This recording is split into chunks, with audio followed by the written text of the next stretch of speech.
Yeah. Well, just the loneliness factor, just the sense of belonging.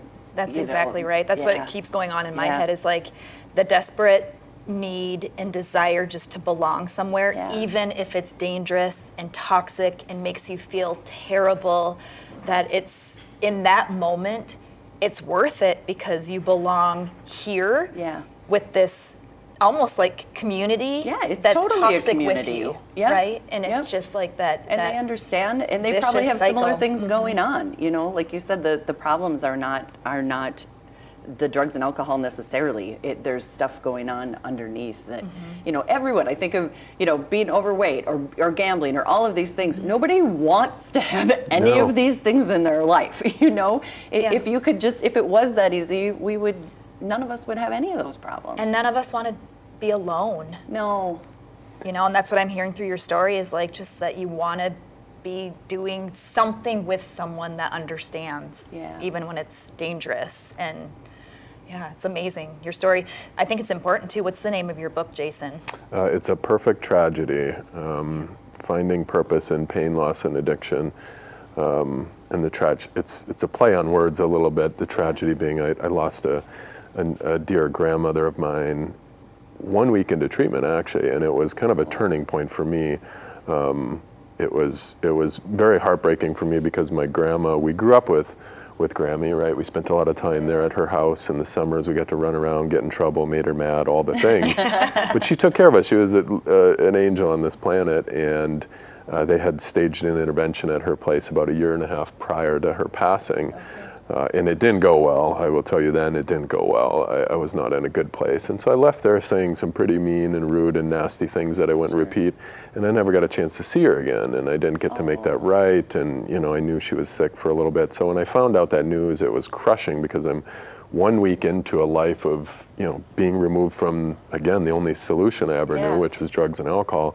And now I get hit with this emotional thing, and the guilt was unbearable, and I knew in that moment, okay, I'm going one of two ways here. Either I'm going back to the streets and continuing down that path, or I'm going to do everything I can to fight for this lovely woman. So the tragedy of it was just, the timing was perfect enough for me to go, you know what, here's a different reason for me to try something. Even though I didn't believe there was a different something out there, I wanted to do that. So that's the book, and it's a memoir that really takes people through the journey. It's raw, it's unfiltered.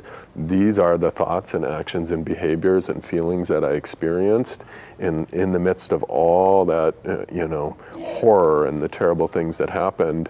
Then of course on the other side, I've been fortunate to find the life of recovery. But I think that's important because, again, people look at addiction, they look at mental health, and they go, to everybody's defense, it does make sense. I told you I lost my father when he was 39, and until I actually got into recovery, and I was well into recovery, it wasn't until then that I realized, it wasn't really a matter of choice. I thought he chose drinking over his own children, and ended up dead because of it, and so I was very upset with him. That is, on paper, it makes sense. It looks like it should be easy to do. You've got your children. The doctor told him 3 years before he died, you've got cirrhosis.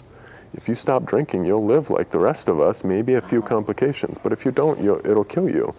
And then he had his kids, you can have your kids in this kind of life. So it makes sense. It makes sense why people think what they think. And when I started speaking and sharing and writing and doing that and talking to everyday people, I realized people, when they hear this and they understand and they hear the real life experience of somebody who's gone through this, and then they see it on the other side, they start to go, oh, this isn't what I thought it was.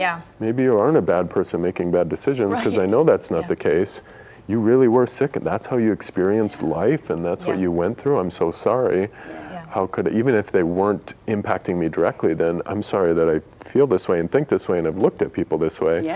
And that's when I went, oh, people just feel that way and think that way because they don't know any different. Because they don't know any different. So we talk about this a lot, that this is why we want to have these conversations. Anytime you sit down with somebody, like I said, I had all these ideas in my head too, that people were abusing, that's how you became addicted to prescription drugs. I didn't realize it could happen with your mother giving it to you. But kind of back to talking about your dad too, that does just show what an awful disease it is. Any sane person would choose their family and a healthy life. Absolutely. The fact that he wasn't able to do that shows what a sickness it is, I think. Mm-hmm. You Yeah. know? But until you sit and talk with somebody and realize, understand their story, then you don't understand. Yeah, and he wasn't around a lot when he was alive in my life, in my upbringing, but I did get to know him a little bit, and especially there when he started to get sick.